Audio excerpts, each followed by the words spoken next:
Well, what do? After that attack that happened a year and a half ago, almost 2 years ago, I made my first trip to Gaza. I wanted to see with my own eyes what had happened because the pictures that I'd seen on TV were horrific.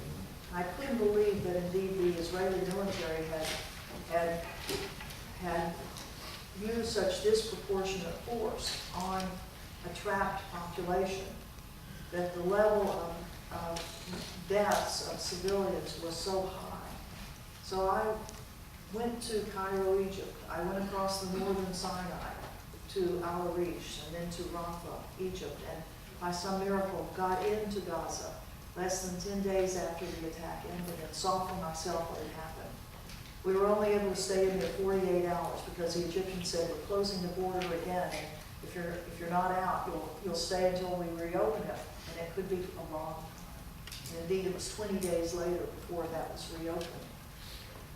Well, what I saw just convinced me that I had to come back and tell lots of people. So I was helping, speaking tours and then helping arrange for other people to go in. And over the next 6 months, we had 2 large groups of 60 people each. And Barbara, right here from your own area in Sebastopol, was on one of them in May of 2009.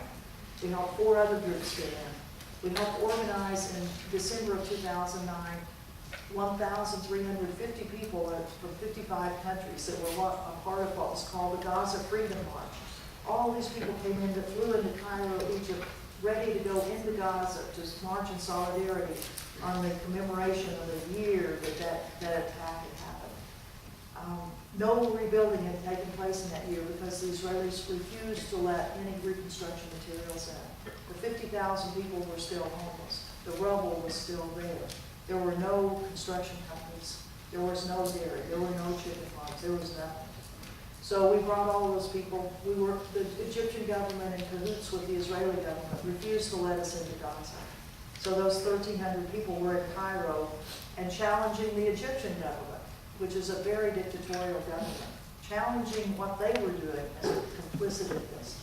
But at the same time, there was another group of people called the Free Gaza Boat Movement, who had been taking boats, trying to get boats in to break the naval blockade, and taking boats from Cyprus, little tiny fishing boats filled with 20 people, Palestinians who hadn't seen their families in years and years, bringing Palestinians in and taking out Palestinian students who had gotten international scholarships and who wanted to go study, but were not being allowed out of Gaza because the Israelis wouldn't let them. And so putting them on those boats and taking them out, by some reason, the Israeli military let 5 groups of those boats come into come into Gaza in 2008. But with the attack on Gaza in 2008, 2009, the next 3 ships were met with force. They were forcefully boarded, they were stopped. The last one was rammed and almost sunk. And on board that ship that almost sunk was a former U.S. Congresswoman, Cynthia McKinney, and a Nobel Peace Laureate, Marie McGuire, who spent 10 days in Israeli prison and then deported.